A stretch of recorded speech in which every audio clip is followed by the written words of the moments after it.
Good evening, everyone. My name is Brian Lapsa, and I'm president of the Leuven Newman Society. On behalf of the LNS, I want to welcome you all to our second Faith and Reason lecture of the semester. I'm very happy to have Dr. Emanuel Rutten here this evening.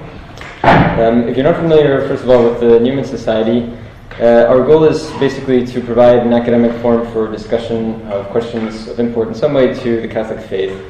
And so to that end, we support lectures like this one, film nights, sometimes cultural excursions, involvement in the life of the church locally.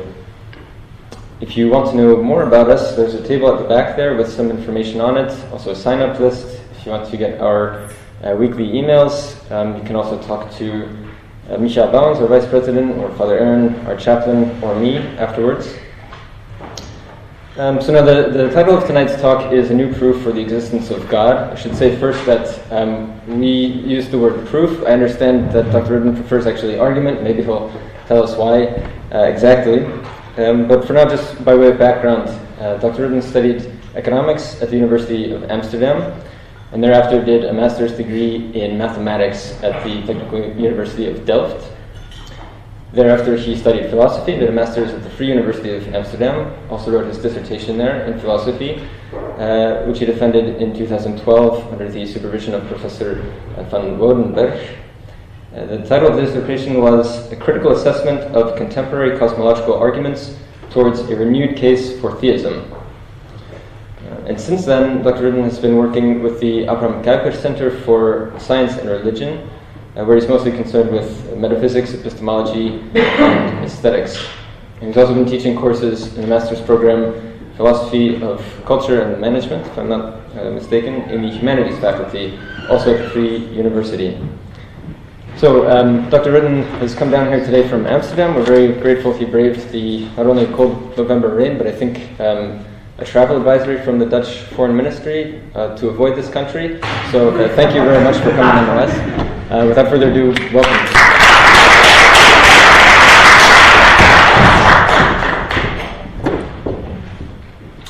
Okay, so first of all, I would like to thank the Newman Society for the kind invitation to present this evening, today, a new argument for the existence of God. Now, I'm definitely looking forward to the discussion afterwards. So, ever since Plato and Aristotle, many philosophers have argued that reality is intelligible. That is to say, that all truths are knowable. These philosophers hold that all truths are in principle capable of being known by human beings or by other beings, whose cognitive capacities exceeds ours. Now, the reference to these other beings is crucial, for it is highly unlikely that human beings can know all truth, even in principle. So the thesis that all truths are potentially knowable, in theory, seems prima facie plausible if we take into account both human and possible non-human knowers. Now, this thesis that all truths are knowable is especially appealing, I would say, for epistemic accounts of truth that analyze truth in terms of cognitive notions and capabilities. However, the thesis seems also appealing to realistic accounts of truth, for it is not unreasonable to believe that reality has an objective structure that can in principle be discovered. So, assuming infinitely many possible situations, it indeed seems reasonable to say that for each truth there is at least one possible situation in which that truth is known. Now, this evening, I present and argue for a new argument for the existence of God that makes use of this very thesis, namely, that all truths are in principle knowable. Now, for this argument, I define God as a conscious being that is the first cause of reality. This definition does not require that God possesses the omni-properties of classical theism, such as omnipresence, omniscience, and omnibenevolence. So I do not assume that God has all the omni-attributes.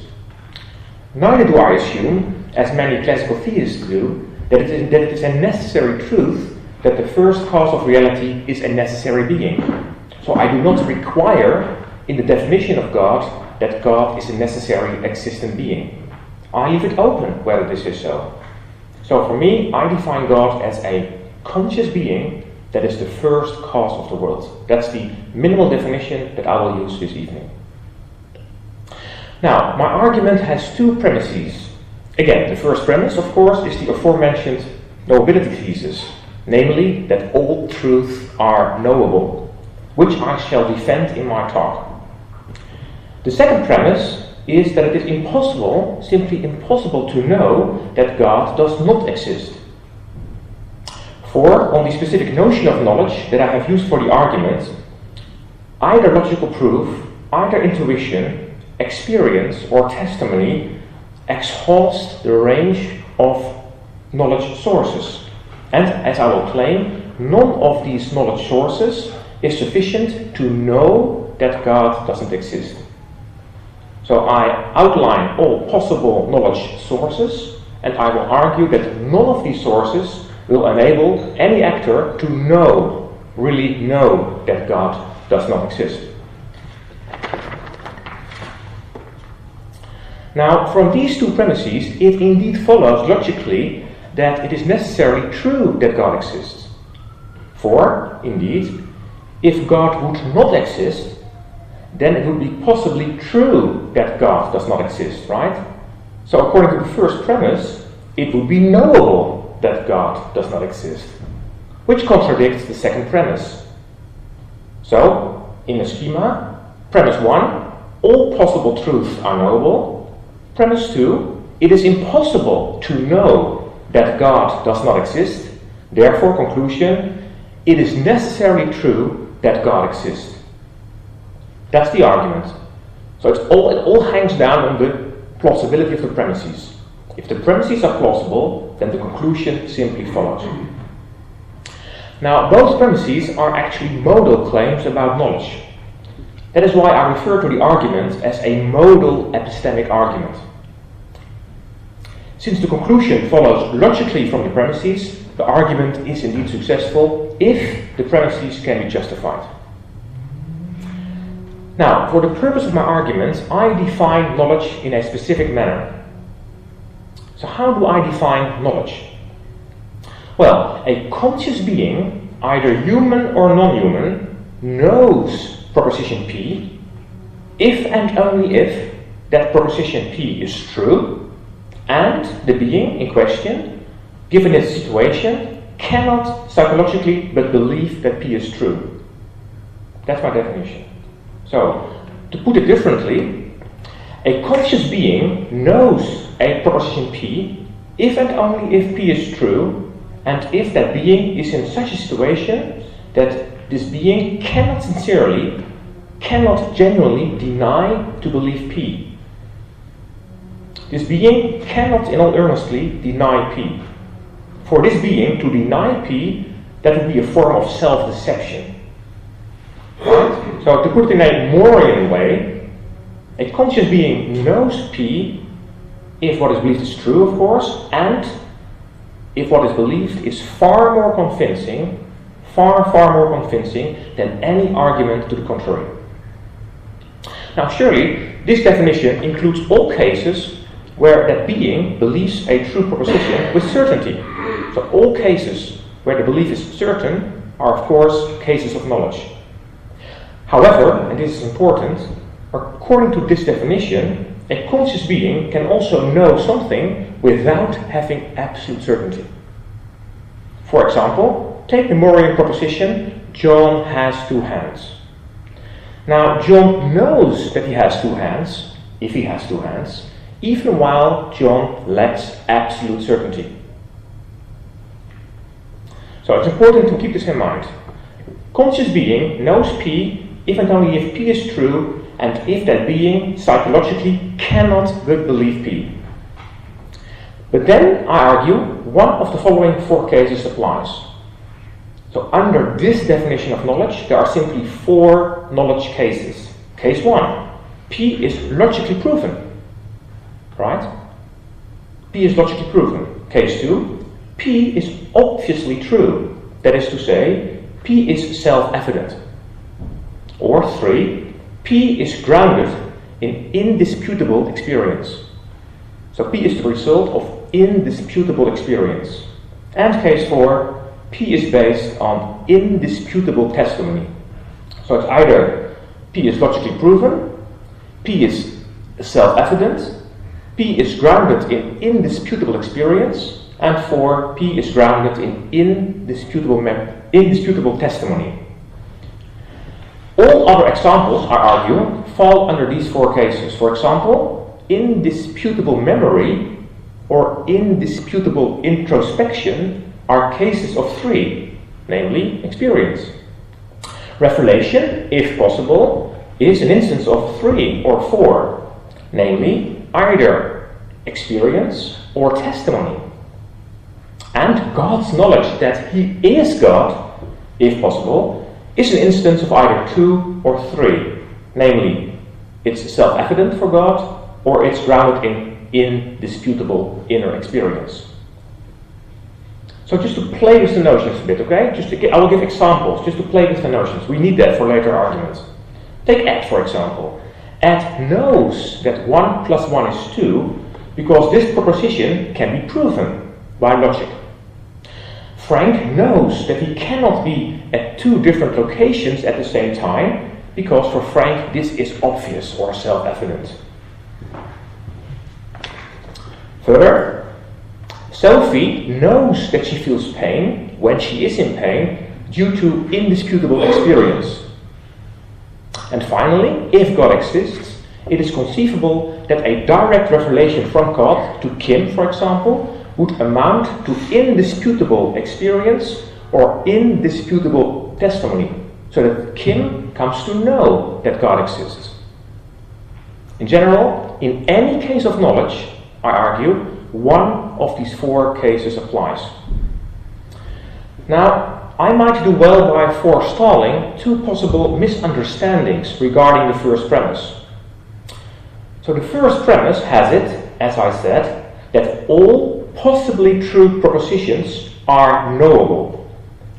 Now, a proposition P is possibly true if and only if there is at least one possible world, so there is at least one possible world in which P is true, right? And of course, a proposition P is knowable if and only if there is at least one possible world in which P is true and known. And of course, a proposition P is known in a possible world if there is at least one being in that possible world that knows P. Okay, these are the core definitions. So, how can we then formulate technically the first premise? And we need this formulation. Well, we can formulate the first premise in the following way. If all truths are knowable, we get the following technical rendering. For every proposition that is true in a possible world, there is at least another possible world, either the same or another one, in which P is not only true, but also known. Right? That's premise 1 in the most technical sense. Now, it's important to mention this because I am definitely not saying that everything that is true in a possible world is also known in that world. For that would be highly unlikely. Indeed, why wouldn't there be some true propositions in a possible world that no one in that world knows? That could be the case. So I'm only saying that whatever is true in a possible world can be known in that world or in another possible world. That's my first premise. It's a modal premise that takes into account all possibilities.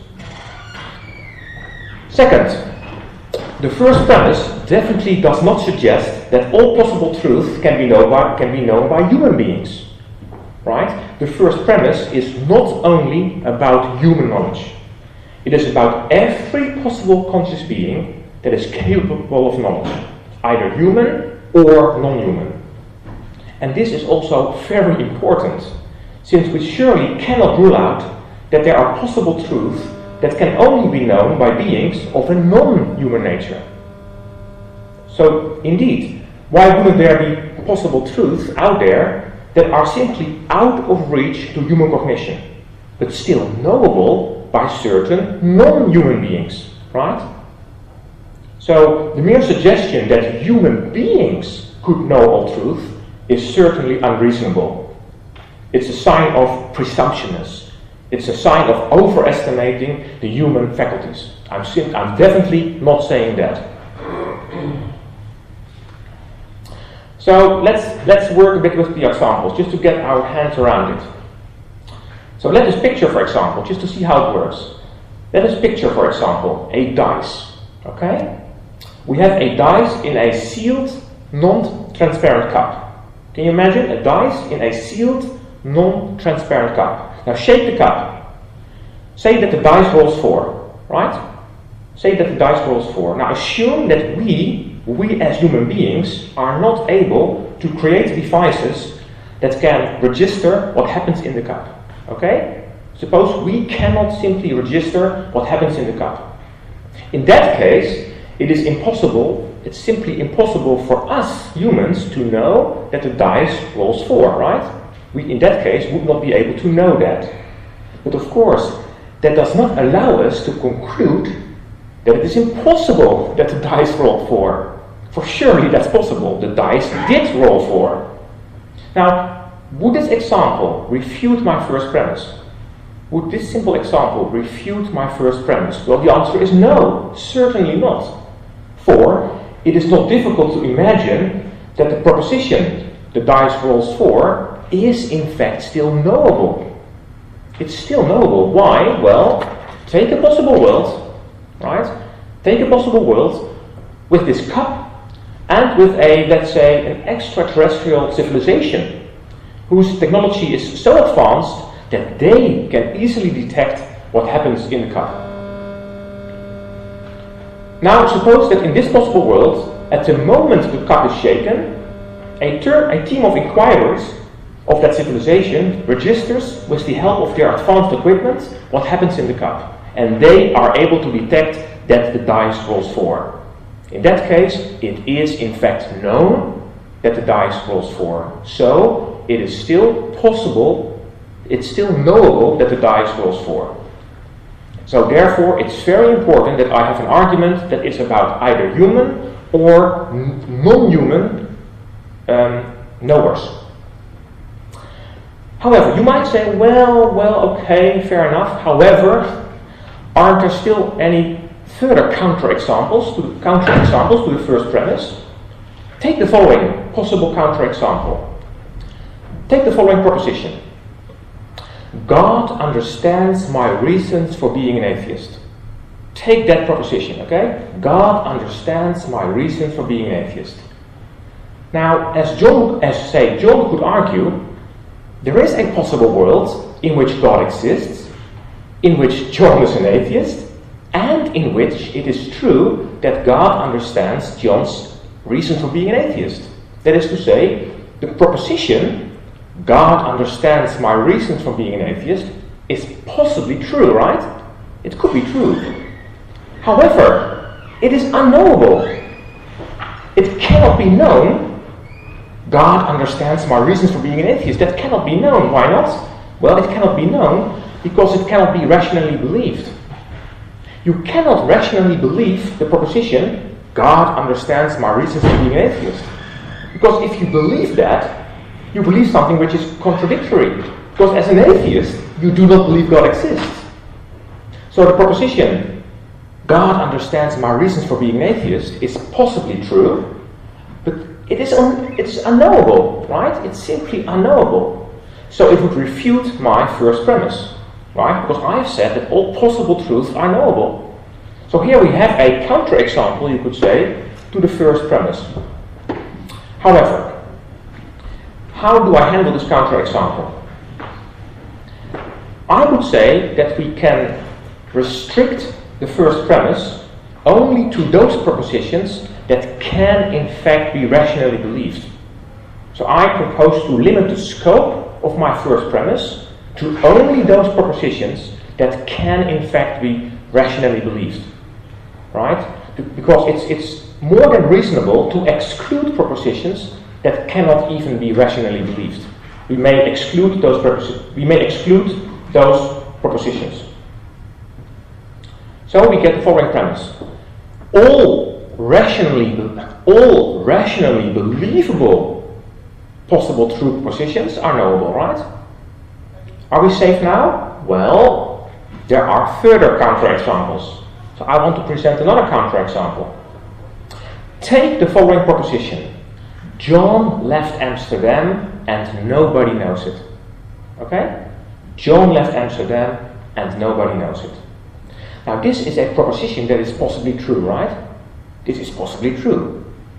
However, it is unknowable. You cannot know the proposition, John left Amsterdam and nobody knows it. That proposition cannot be known. Because if you know that proposition, then you know that John left Amsterdam, right? So you cannot know this proposition. It's a contradiction. So here we have another nice example of a proposition that is possibly true, yet unknowable, right? So how do I handle this counterexample? Well, it's important that this proposition shows us that we need a second qualification. We need a second qualification. And the qualification I propose is the following. If you look at the proposition, John left Amsterdam and nobody knows it, then you see that this proposition is actually about two different things. It's about John leaving Amsterdam, right? Which is a fact about the world. It's a fact about the world, the fact that John left Amsterdam. And we have the claim, nobody knows it. That's a claim about knowledge of the world. Right? So what I propose is that we limit ourselves only to those propositions that are directly about the world. So-called first-order propositions. We only limit ourselves to first-order propositions. Propositions that are directly about the world, such as John left Amsterdam. And we exclude second-order propositions, namely propositions about our knowledge about the world, such as, for example, nobody knows it. So therefore I propose a further scope restriction. We only focus on propositions that are rationally believable and first order. That's my proposal to work with the first premise. So, if you might think, is this an ad hoc move? It's not ad hoc at all. What I'm doing here is precisely the same thing as Alfred Tarski, famous logician, did in 1944. Alfred Tarski also made a distinction between the object level and the meta level, right? And he has this notion of an object language, which is about the world, and this meta language, which is about whether some claims in the object language are either true or false. And he then proposes to limit ourselves to the object level. I'm doing the same.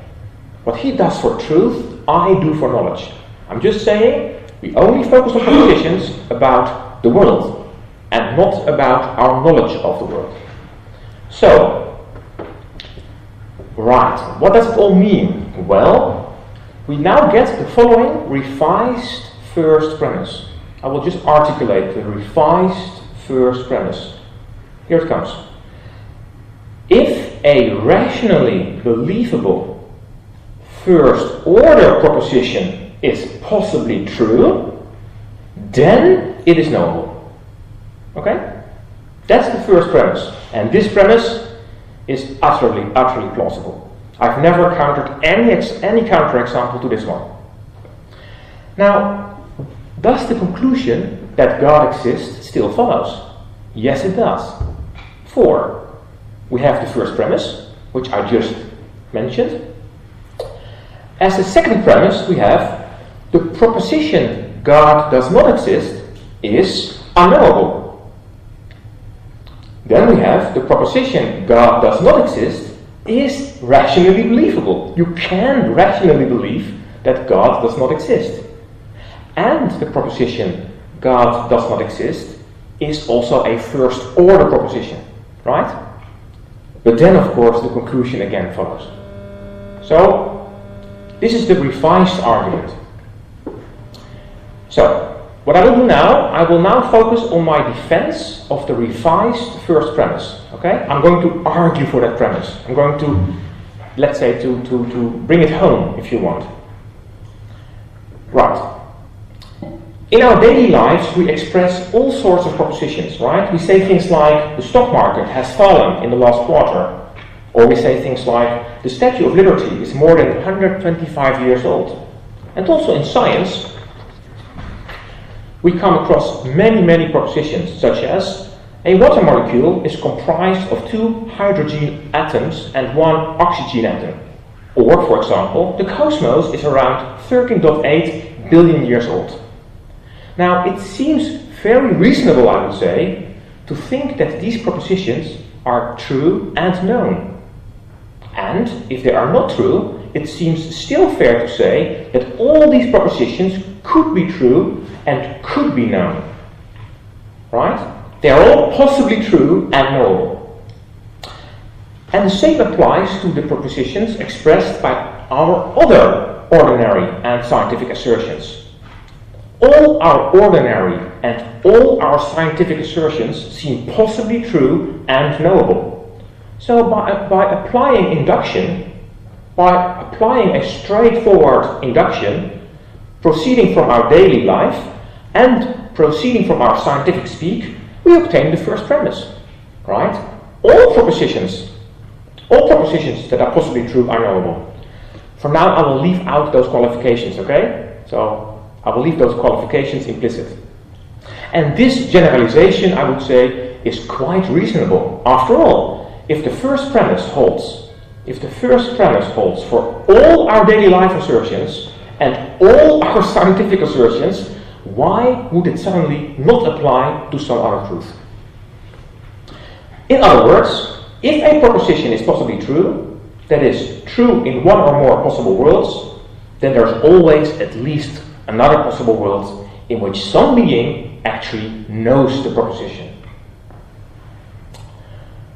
Or to put it differently, if no being, imagine yourself, if no being whatsoever in any possible world, not in the actual world, not in rather similar worlds, not in rather different worlds, not in radically different worlds, if no being whatsoever is able to know a proposition, then it seems to be that the proposition in question in fact cannot be known, right? It simply cannot be known. Hence, if a proposition cannot be known in any possible way, it seems reasonable to say it must be false. And that's the reason why it cannot be known in any case. And that's precisely what the first premise is saying. All possible truths are knowable. Now, the basic intuition behind the first premise is actually the age-old idea that the world is comprehensible, that the world has a rational structure that can be discovered, at least in principle. So the first premise expresses a commitment to the view that reality as such is intelligible, that reality as such is amendable to understanding and therefore knowable. And this is a presumption of science. This is a presumption of science. As for example Thomas Nagel points out in his book Mind and Cosmos. For scientists do not seek intelligibility. Scientists do not seek intelligibility, they presuppose it. Scientists presuppose intelligibility. Inquiry is predicated on the presumption that reality is, at least in principle, understandable. Right? And that presumption is actually what drives science. Now, the first premise indeed seems to cash out the basic intuition that the fundamental structure of the reality is knowable. And I would like to quote, for example, Ted Cedar. Ted Cedar points out, the very goal of inquiry is not merely to believe many truths, it is to discern the structure of the world. Right? So an ideal inquirer must think of the world in terms of its fundamental structure. He or she must carve the world in its joints, in her thinking and language. Now, if all fundamental truths are in principle knowable, then plausibly all derived truths, that is to say, all truths, are grounded in knowledge as well, are in principle knowable as well. So, not surprisingly, at least since Parmenides, many philosophers have in fact accepted the first premise.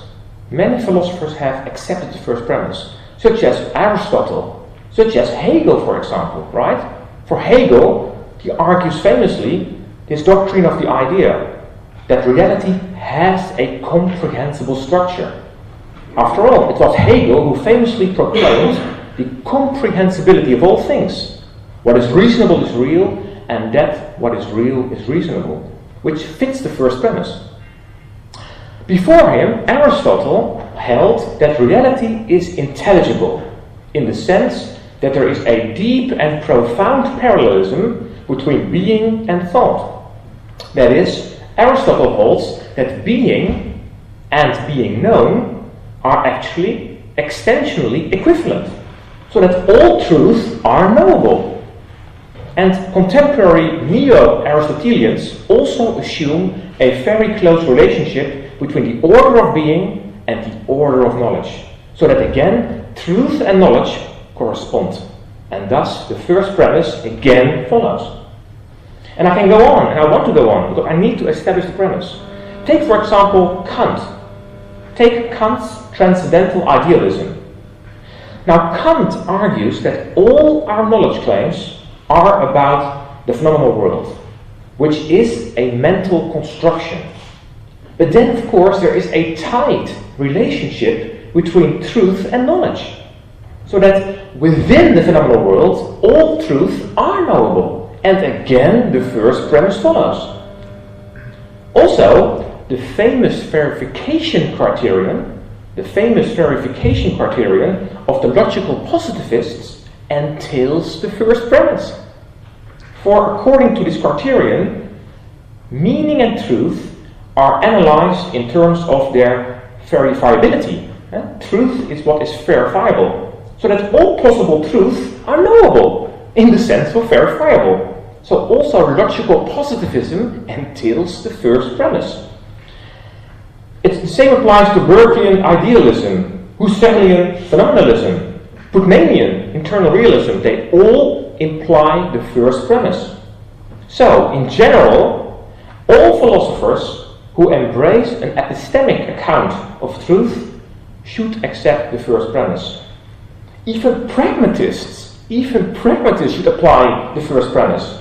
For pragmatists claim that truth is what works, whereas what works can presumably be known to work, so that again the first premise follows.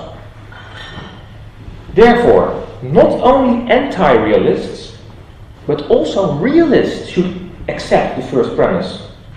For, as mentioned, if there is a mind-independent world, if there is a mind-independent structure out there, then it seems not unreasonable to assert that one can, at least in principle, discover that structure, so that again, all possible truths are knowable. So my above brief overview of many philosophical positions would show that the first premise fits a wide range of very different philosophical stances, both within the realist and anti-realist camps. And this gives us utter reason to indeed believe that plausibly all possible truths are knowable. To conclude my defense of the first premise, I want to mention one last point.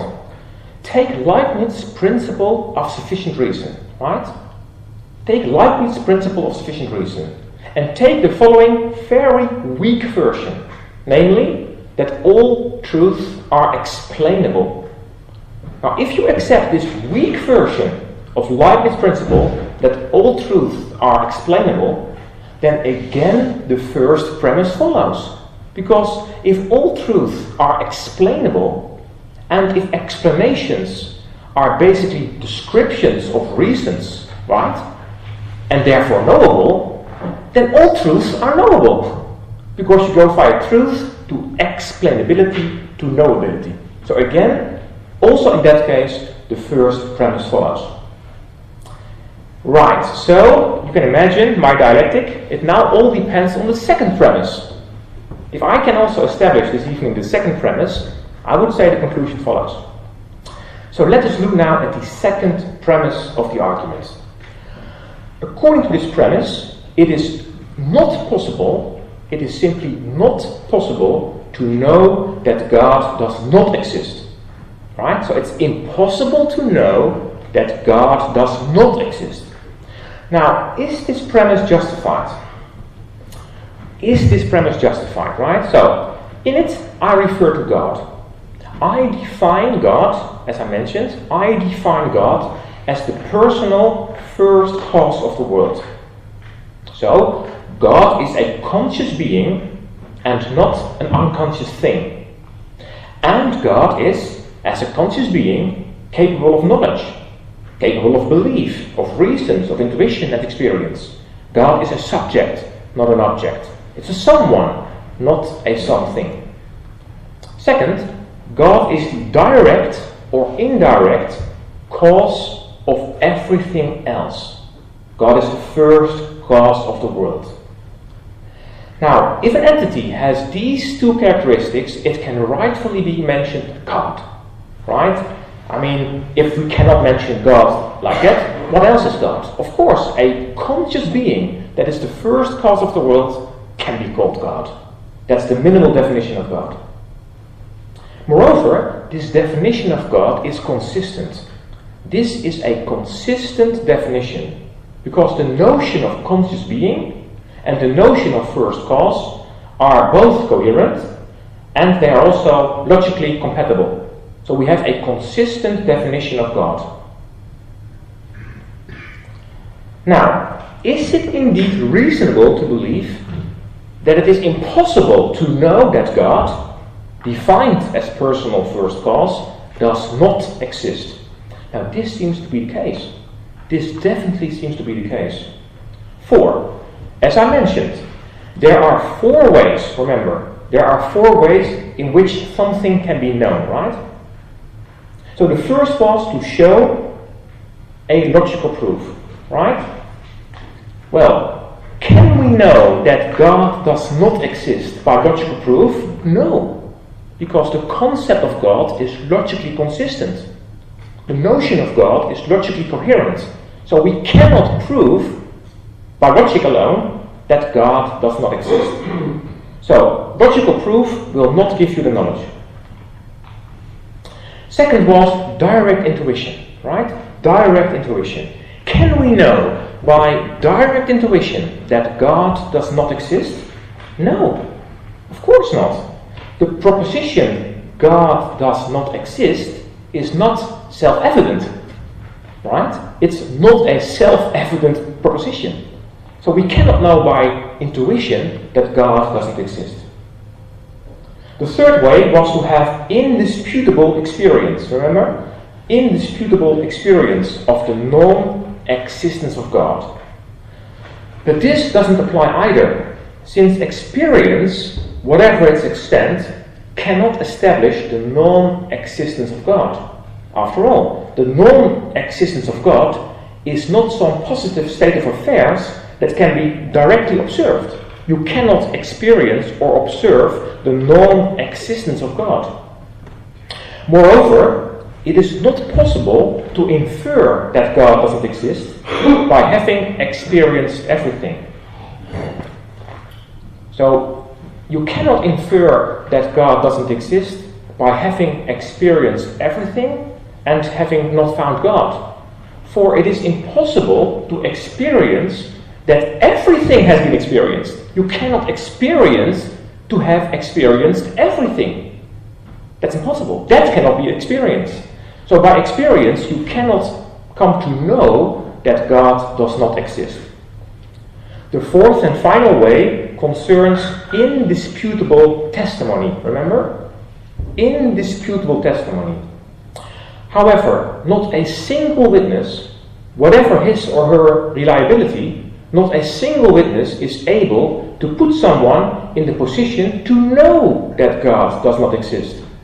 The only witness who would be able to do that, only a personal first cause of the world might act as such a witness, right? And provide someone with indisputable knowledge about the ultimate nature of reality. But if God doesn't exist, there is no personal first cause of the world that could act as such a witness. So I conclude that none of the four ways a conscious being can know helps you to be able to know that God does not exist. But then it is quite reasonable to conclude that it is impossible to know that God does not exist. And therefore I believe the second premise is also plausibly established. We are justified in accepting it. So, where are we now in the dialectic? I have argued for the first premise extensively. I've argued for the second premise, also I think sufficiently. And both premises simply logical entail the conclusion that God exists. Alright? So, what shall we do? I will now mention a number of further objections to the argument. Let's try to attack the argument, right? Let's look at the number of objections against the argument. So, this is a possible objection. Someone might object that it is also impossible to know that God exists. Somebody could say, well, fine, nice argument, but you know what? It's also impossible to know that God exists. That's also impossible to know. So your argument fails. You get conflicting conclusions. However, it is simply not impossible to know that God exists. That is not impossible.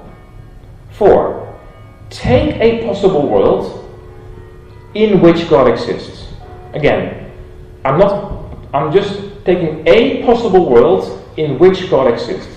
So you have to grant that at least it's possibly true that God exists, okay? So if it's at least possibly true that God exists, then there is a possible world in which God exists.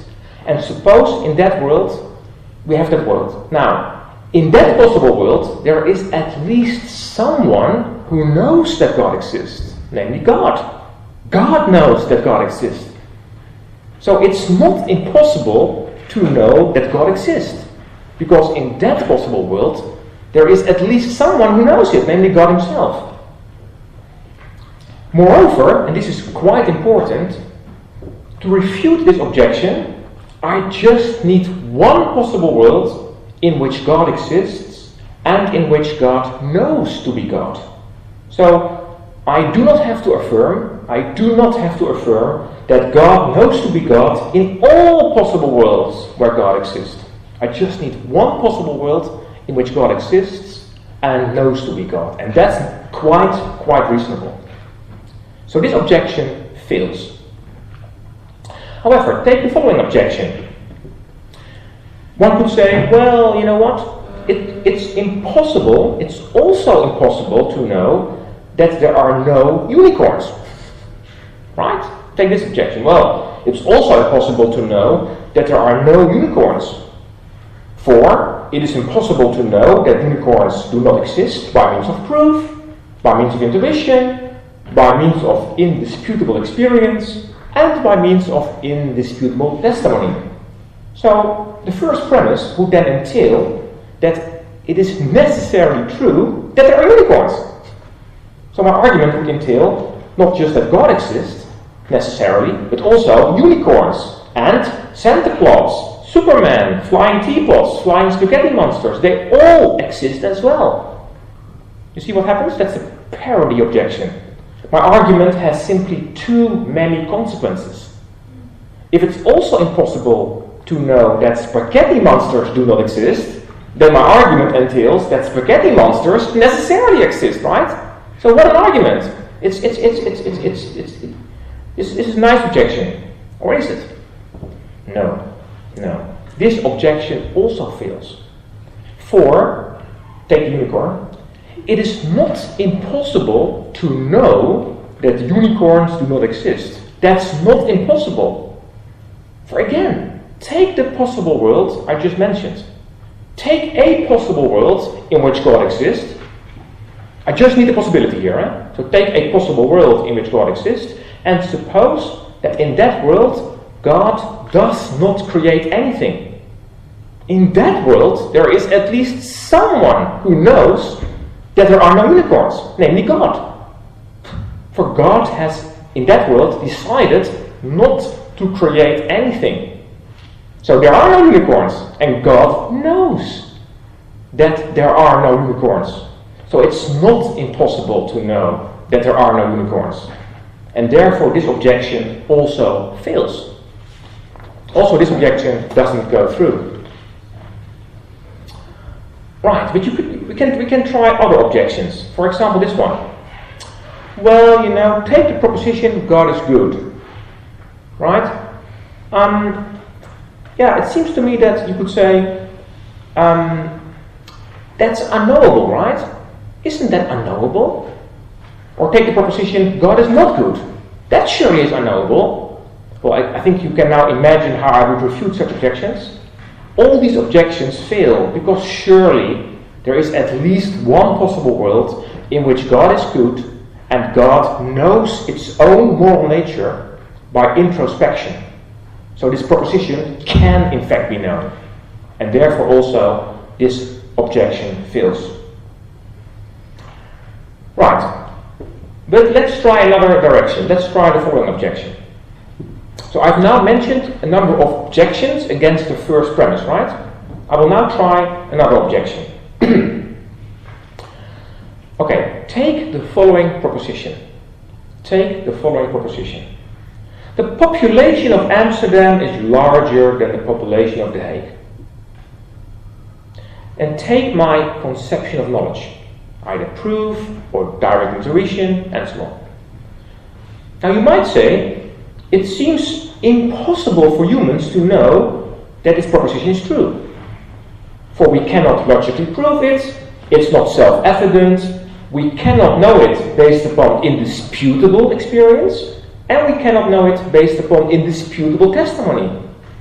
So this proposition seems unknowable for human beings, but still possibly true, right? Well, I would respond, it is surely reasonable, indeed, it is surely reasonable to say that we, as human beings, cannot know the proposition. That's surely reasonable. But again, the first premise relates to all possible conscious beings, either human or non-human, remember? And all possible worlds. So, consider now a possible world in which the population of Amsterdam is larger than the population of The Hague, and in which there exists an extraterrestrial civilization whose members can observe an extensive geographical area on our planet with the same degree of certainty as we can observe our hands. So take this civilization who can observe an extensive geographical area encompassing Amsterdam and The Hague with the same degree of certainty as we can observe our hands. Now surely a member of that civilization could simply look at the area encompassing Amsterdam and The Hague and simply see that Amsterdam has more people than The Hague. So this proposition is in fact knowable. Right? This proposition is knowable. So again, we do not have an objection against the first premise. For those who are into mathematics or logic, they could maybe try the following objection. Well, take a Gödel proposition. You know this Gödel proposition? These are mathematical truths that are unprovable. For those who know Gödel, I just need to mention it. There are definitely mathematical truths which are unprovable. So, that's a counterexample. Take a Gödel proposition. It's possibly true, and it cannot be proven. So it's unknowable. Therefore, the first premise fails, right? No. Gödel propositions can be known. The point of Gödel was that truth and provability have to be distinguished from each other. Right? So the fact that it cannot be proven does not entail that it cannot be known. For a God in a possible world can, for example, know the Gödel proposition by direct intuition, by direct mathematical intuition, without needing of any proof. So given that it's possible to know a Gödel proposition by direct mathematical intuition instead of proof, by taking that, and that's quite reasonable, it simply doesn't follow that Gödel propositions cannot be known. They can in fact be known. So also the Gödel objection, which is often mentioned, fails. Right. This one. Okay, so we'll mention one or two remaining objections, right, to see whether we can refute the argument. You might say this. Well, you say that it is not possible to know that God doesn't exist, right? It's not possible to know that God does not exist. You might say, well, it is possible. You can know that God doesn't exist. Take an omniscient being, right? Take a possible world where we have an omniscient being. And in that world, suppose God doesn't exist. So we have a possible world without God, and in that world we have an omniscient being that knows all truth, right? Because he or she is omniscient. Now that being knows that God doesn't exist, right? So you can in fact know that God doesn't exist. So the second premise fails. No, I don't think it fails for the following reason. Surely, an omniscient being might be possible. But again, even an omniscient being requires a knowledge source for his knowledge. So even if you are omniscient, I don't care, even if you are omniscient, you still need a knowledge source for all your knowledge claims, right? So even if you are omniscient, you can only know that God does not exist by having a knowledge source. Either proof, either self-evidence, either testimony, or either experience. And I have argued that none of these sources is sufficient. So also for an omniscient being, none of these sources is sufficient. Therefore, this is not possible. And therefore this example fails. So I'm just relying on the a priori intuition that for each knowledge claim you need a knowledge source. And an omniscient being has adhered to that as well, and therefore cannot know that God doesn't exist. Approaching the end of my talk with a final objection that is mentioned many times. And this might be the most mentioned objection I have had. Okay? I want to close with it. One can say the following. Yeah, you know what? Your argument is based on a very specific notion of knowledge. Right? So you have many definitions of knowledge. There are many conceptions of knowledge.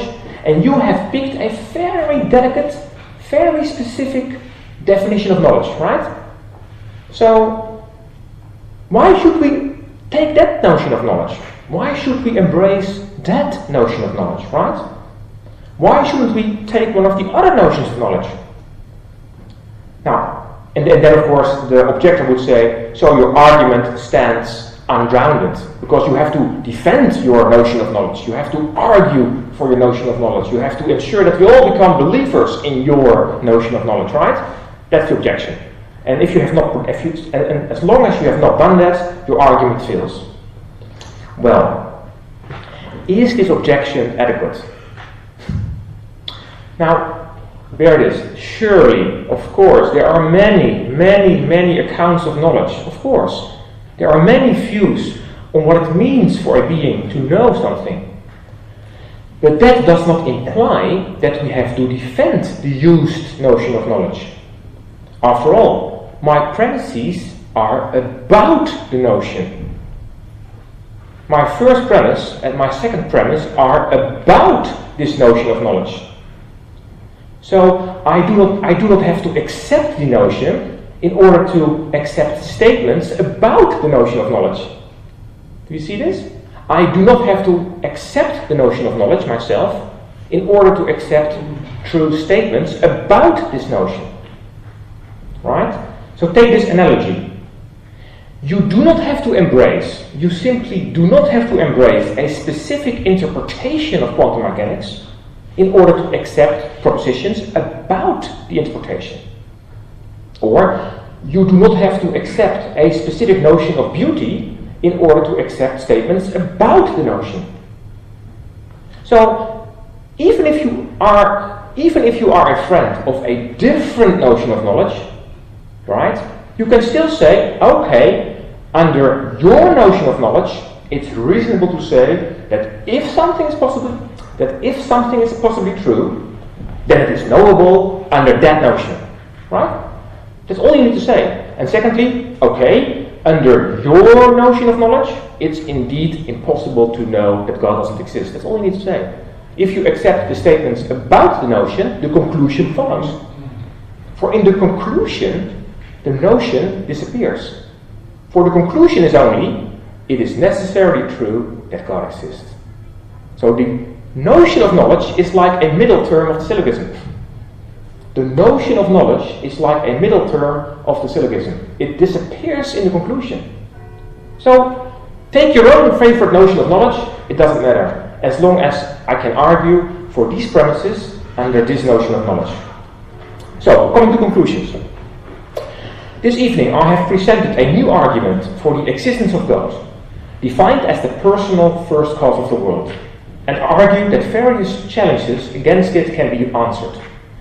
Now, until and unless other objections are proposed and shown convincing, I conclude that the argument is tenable.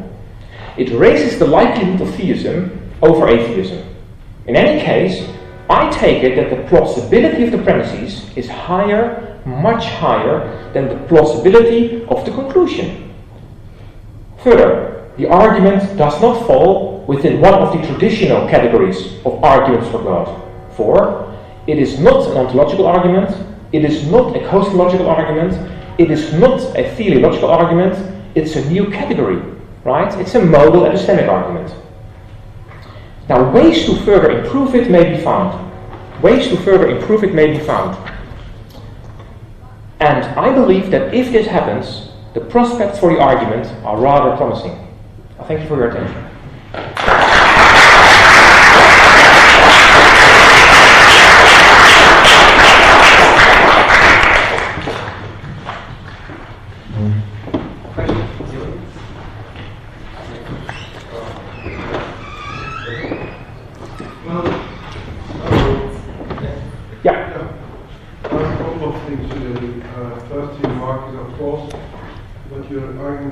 That if there is a first cause to the world, then that must be called God and so on and so forth. However, it's not at all clear whether there is a first cause. I mean, think of Buddhism, they accept that man has always been there, but that's just a remark. Secondly, the idea that the use of possible worlds, right? The use of possible worlds, that's why we call it modal-epistemic argument, really. It seems to me that, after all, what is a possible world? A possible world, paraphrasing Kripke, is not a world that we... Telescope. It's not a telescope. No, that. It's a linguistic description. Yes. So what you're establishing is a linguistic truth. You're not establishing, it seems to me, an extra conceptual or extra linguistic fact. Okay, go ahead. Yeah, I'm looking at you. Okay, so first of all, so you had two questions. Now, on the first question, so my argument entails, it doesn't presuppose, of course not, it's not a circular argument. I do not presuppose that there is a first cause.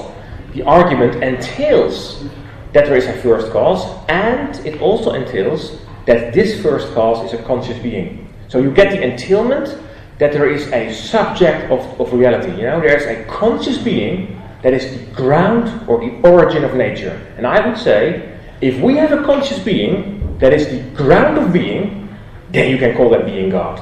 It's not yet the Christian God or another God, of course. It's let's say, bare theism or generic theism. It's a conscious being, a someone, a person that has created the world, and for me that's sufficient to call that being God.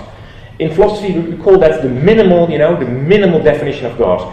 It's not yet the God of classical theism. I mentioned that, right? In my introduction, I said we do not have the God of classical theism yet, because I have not argued for the omni attributes, all goodness. But I would say this is so much that one argument can do. You can only expect so much from one argument, and I think if you get a personal first cause out of an argument, that's quite interesting. Secondly, yes, you're right. I'm not Kripke. I agree with Kripke. I agree with Kripke, of course. A possible world is in principle, complete description of how the world is or could have been. Right? Mm-hmm. That's how I take it. So I use the apparatus of modal logic, and I just position myself in this philosophical debate that actually uses possible world semantics. So if you want to attack the argument by attacking the apparatus, or by all means by attacking metaphysics as a project, or by all means by attacking philosophy, fine. We get into a meta discussion. I'm more than happy to argue and to defend actually metaphysics. I wrote a paper that is doing precisely that. I'm defending metaphysics as a project. So I think there are very good reasons to do metaphysics and to actually to flesh out arguments like this. Well, can I just one comment and one? Okay, but what I was trying to say is that what you are doing nevertheless, in using the apparatus of possible worlds, is using that apparatus, but it's a linguistic apparatus, so it never gets you outside of language. Even if you claim necessary existence, it's a linguistic necessary existence. Okay, I would say it never. Okay, so I want to, let's say, to touch common ground with you. I don't want to go for opposites. I would actually agree that everything we say, everything we do, everything we talk about is a human way of talking, because we are humans, right? If we use our reason to argue for things, then we are using our human reason. So we cannot step out of human reason. I acknowledge that. All we do is arguing with the tools of human reason, and the conclusions that we get are true as far as we are talking about the world as it is for human beings. But you know what? We are human beings, no gods. So I'm fine with that limitation. Let's use the reason we have and let's try to flesh out and to try to acquire insight. So yes, it's all qualified within the realm of human being. Of course, that's we cannot step out of our human condition. In science we do that when we verify stuff. But just one. Now, even experience is human or human, cognition. But one little comment. Maybe also other people want to have questions. Can I just brief one? But no, very small. The use of possible worlds, and what we're not talking about is about the accessibility relation. Oh yes, I didn't mention that because you know what? You cannot mention everything in a talk. I could speak for hours actually. I use S5 modal logic. I use deliberately S5 modal logic. You know why? Because I believe if you talk about metaphysical possibility, it simply doesn't matter which world is actual.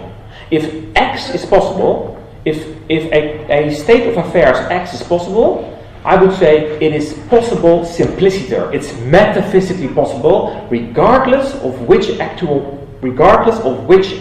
world is instantiated. So I use an accessibility relation where all possible worlds are linked, so the S5 modal logic. And within the debate, all my peers are using S5. So in that sense, I think I'm on safe ground. Thank you very much for the presentation. I would take up an objection you raised by yourself, namely not the last one, but the one before that, so the omniscient being. Yes, the omniscient being, yes. Mentioned many times. So in my question, it has to be omniscient. Just take a being which is not God himself and which are not we.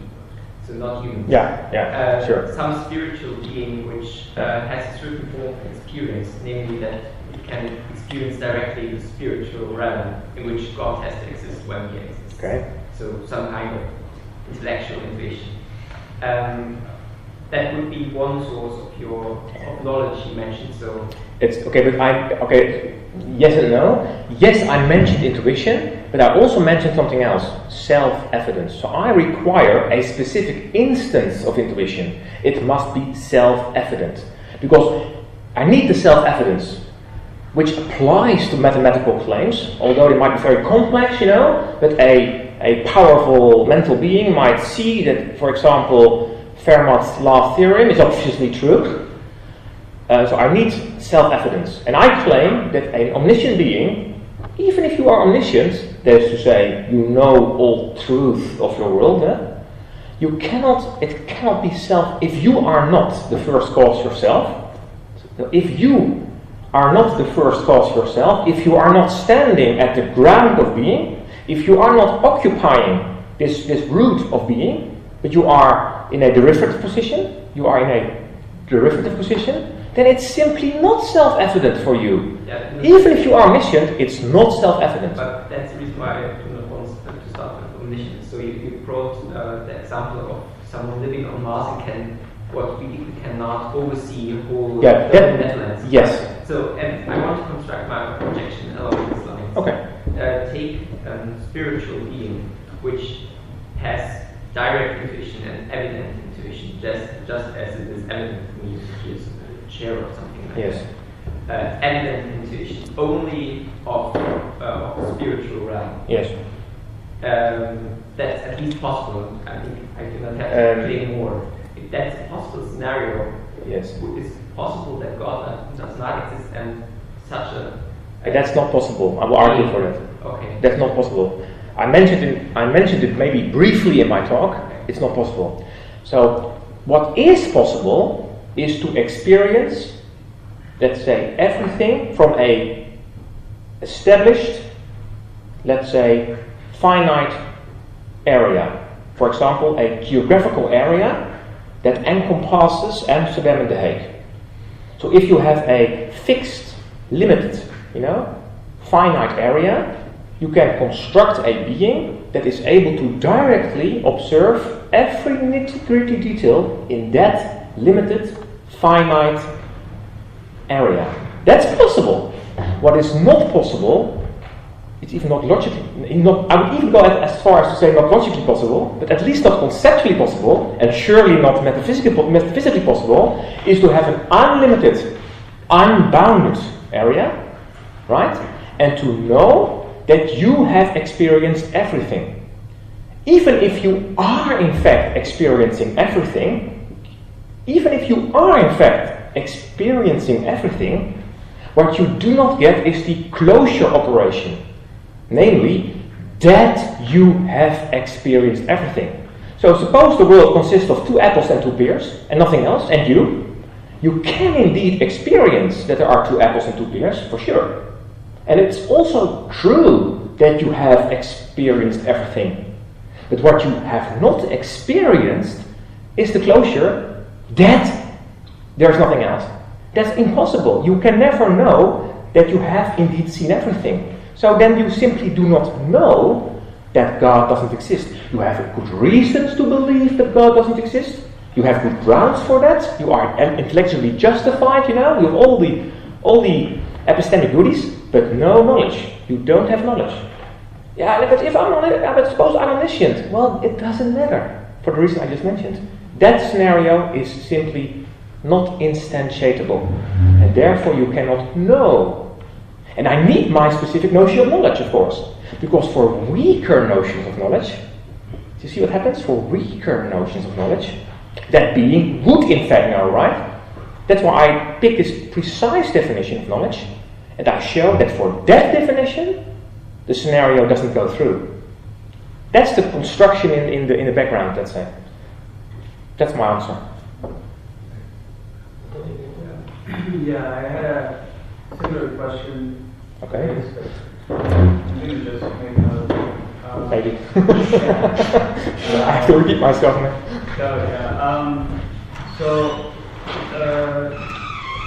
My question concerns more like what really is being proven by his argument. What reason? What really is being proven? What really is being proven? Oh, sorry, yeah. Okay. So So these are the kind of things. So we define God as a conscious being and as a first cause. Yeah, And as first you need the cause. and. So the argument is not an argument to prove that there is a first cause, rather we assume that there is a first No. cause. Oh, time out. Sorry, I interrupt you. Okay. No, that is so important. The only thing I need is the bare possibility. I have to concede, and you have seen that this evening, I need to concede that the existence of such a being is at least possible. I need the possibility. And I argue that if you grant me the possibility of such a being, it all follows. There's no escape. Okay. So, and then I wonder what your take would be for people who would take this argument and say that it's not very clear what it proves. So suppose we go to this twin Earth world, possible world, and it's a world that is alike like us, same intelligible structure, but the underlying physical structure is different, but on the surface everything looks similar. So anyways, there's someone in that possible world, which is radically different from ours, but yet similar and intelligible, elaborates your argument, and then let's multiply this to an infinity of multiple possible worlds in which we have this civilization, and then someone gets an idea and gets an argument just like yours. In all those possible worlds, we would have the same kind of argument on the basis of those worlds for what you would call God, right? But then my question is really, what exactly? So you get me so far? Ask your question. Okay, so my question would be then, what exactly would this show? I mean, well, what it would show is that there's multiple. Your argument is compatible with multiplicity of the only thing it shows. Yeah. So for what it shows, if you accept my premises, right, it shows that in all possible worlds there is a personal first cause. Now, these more than one. Yeah. No, a personal first cause, right? So it at least gives you the conclusion that therefore also in our world, because we also are in a possible world, we have a personal first cause. Now, I do not establish that the personal first cause in all these different possible worlds is precisely the same, right? To get to that level, we need more. But at least we exclude physicalistic, naturalistic, materialistic. They're all out. Yeah, but for non-naturalistic, does your argument rule out in this world? But the argument is, but you have to imagine that the argument is on the transcendental level, Of the possibility. Of course, if I give an argument, then my scope is the range of possible worlds. Yeah. And we had this discussion earlier. I concede that all thinking is human onto human, right? I concede that I'm not standing on an archimedial point. I cannot step outside my human condition. I can only show you that given our human capacity of reasoning, and we just deduce what the human capacity of reasoning entails, you get God. Whether that's in an objective manner, absolutely objectively true, in a independent stance, well, we never get there, I don't know. But I can tell you, from human reason, God follows. That's all I can show. And I think that's already, you know what? I am a human being, so I'm fine with that, actually. Yeah, my question was more that it seems, I'm not sure if you can block a multiplicity of conscious, and it seems arbitrary to just say one. If that's your point. No, so you get this notion of a multiple mind God, let's say. Multiple minds cooperating. Yeah, or multiple ones, yeah. Yeah, okay, I don't want to introduce the Trinity this evening. That would bring us to an interesting... But, so this is, you know what, as a general remark, one philosophical argument can give you only that much. You cannot expect... Sometimes people, people, they expect everything from one argument, No, I need further arguments for that. But, yeah.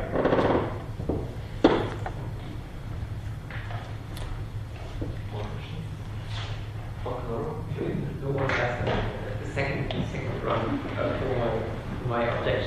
because my impression was that you somehow forced my objection back to omniscience, which I tried to... No. I said omniscience is a different... No, because we agreed together. Omniscience is a different topic.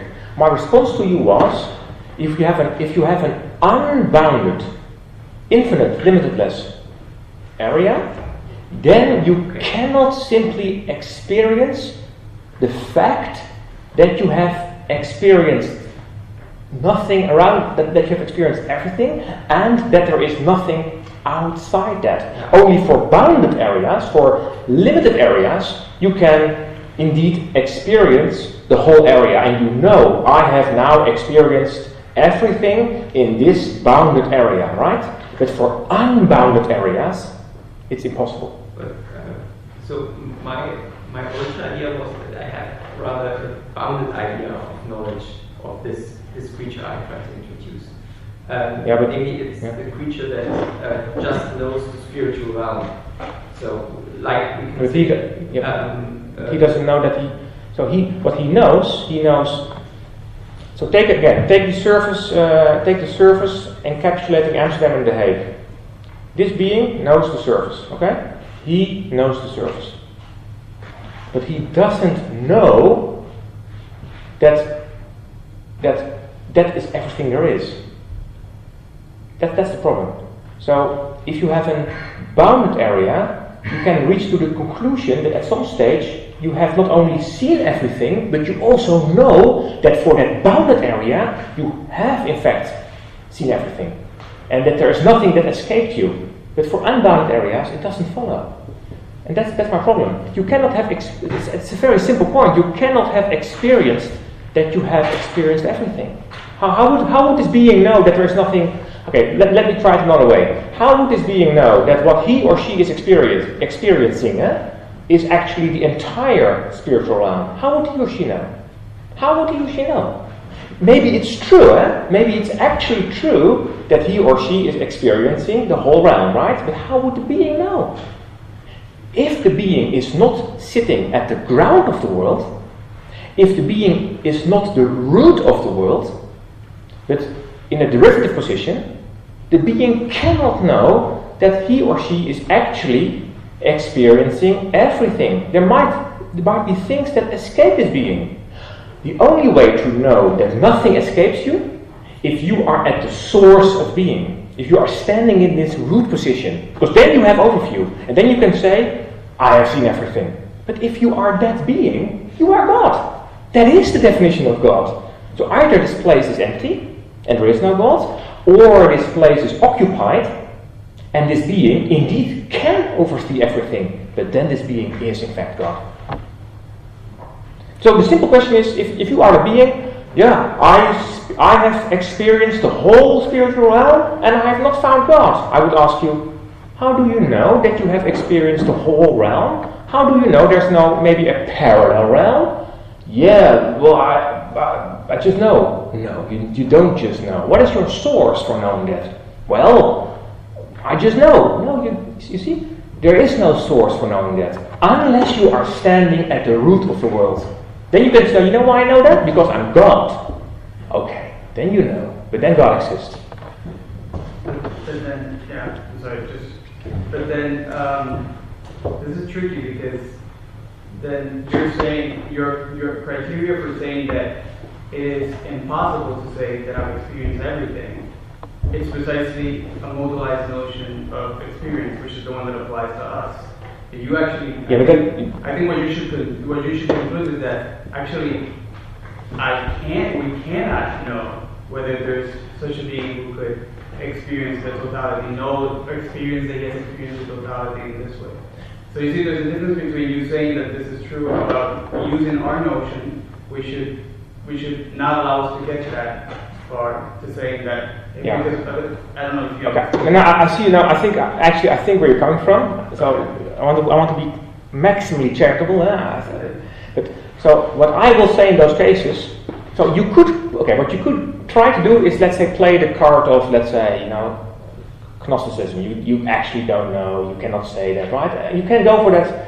Then at that point I will say I concede that I'm using my own mental faculties, and I contemplate by using my mind as a philosopher and adhering with my peers what we as human beings can contemplate about possibilities, what's conceivable, what's conceptually coherent, what can be imagined, and I concede that this all qualified to the human mind. But so I'm just sharing with you what would follow if we maximally take use of our mind and just contemplate what's conceivable, what's coherently describable, you know? And I concede that you don't get absolute certainty, because if you would get absolute certainty, you would have a proof. But this is not a proof. That's why it's not a proof. It's an argument. I think it renders theism highly likely. It at least raises the plausibility of theism tremendously, but it doesn't give you this absolute certainty, standing at this Archimedean position, right, and actually establishing it all. Yeah, but then you have proof. Like 1 + 1 is 2. Hey, you can expect many things from philosophy, but not that. Okay, one final argument. Yeah. Final question for Not an argument, just two questions which have been already mentioned, so I'm only trying to fix the weakness of my understanding. No. First, about the concept of God, which in your structure is rather weak. So you have first cause and cognitive being. But do you think? But may I just ask? Do you think that's weak? Well, suppose you can establish that the ground of being is a conscious being. Do you think it's weak? No, but it's quite significant. If it's stronger, but okay, let's be safe, like not the omniscient. Yeah, okay, you want the whole thing. With the highest combination all the being omnipotent. The whole package. Okay, you want the whole package. Okay. Yes, the highest possible combinations of all these. You need more arguments. Yes. Would it work or not? And then, no. It would not. My argument cannot be used. I know this already. My argument cannot be used to establish the omni attributes. You do not get the omni attributes. You don't get them. Not omni, but omnipresence, omnibenevolence. Not omni, but the highest possible, not mutually contradictory combination of being good, of being powerful, and of knowing the maximum possible of what can be known. I'm not sure whether I understand your question now. Sorry, that is entirely me. This is coherent. So there is a coherent description of all the omni attributes, and so there is. I think. Yeah, there is. And so the question is, if I understand you correctly, why isn't this included? Okay, because I can only argue for two attributes. If I put a third attribute in, one of the premises will fail. So, is it okay? I like this discussion. So, if I define God as a personal being that is the ground of nature, and I take that as my definition, then I can argue for the first premise and I can argue for the second premise. If you give me a more enriched version of definition, then it becomes, for me, quite difficult, for example, to establish the second premise. Or, so I cannot, let's say, deduce them from my argument. It would be excellent, that's actually what I want. I closed my talk by saying, it would be great if my argument can be improved, right? Because that's what has been done in the whole tradition of philosophy. Aristotle, he provided the first cosmological argument. Remember? Aristotle was the first who presented a cosmological argument. Now that argument has been improved tremendously throughout tradition. The ontological argument, Anselmus, has been improved tremendously. The theological argument has been improved. You know? It would be great if the modal-epistemic argument can also be improved. And maybe someone will stand up and say, I can actually deduce a stronger version of God. That would be great. So that would be great. But in my case, I was only able to establish a conscious being that has produced the world. But I think it's an excellent suggestion to investigate this further, like a little research program.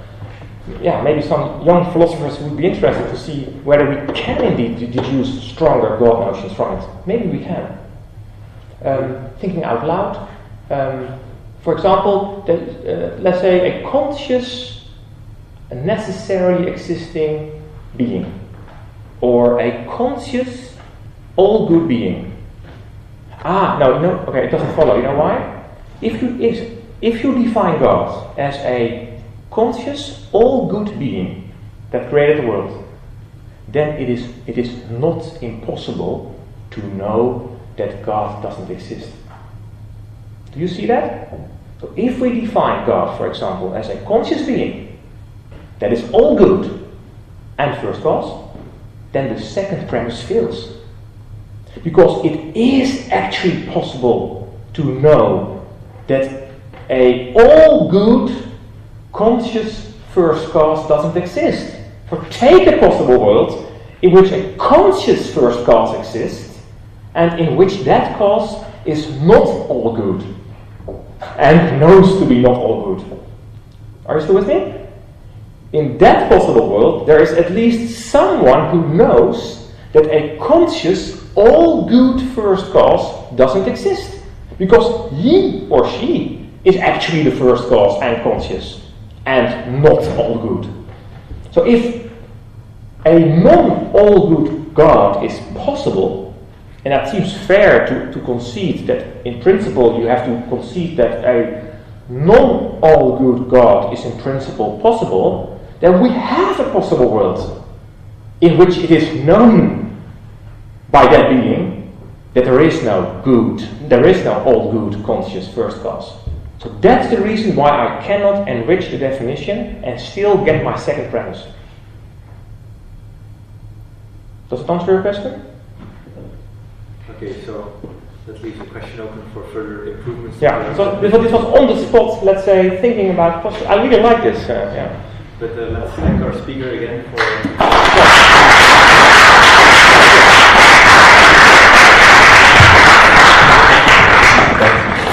Heel fijn, heerlijk fijn. Dankjewel. Three quick announcements. Thank you again to our speaker. Those who want to continue the discussion or simply go out for a drink, I think we'll probably make our way to one of the local watering holes, as is customary. Secondly, the next Newman talk is next Wednesday, 7:30, right across the landing here. The Raadzal, about Nicholas of Kuz's Dr. Pachefier, Professor Paul Richard Bloom of Loyola is going to come and speak.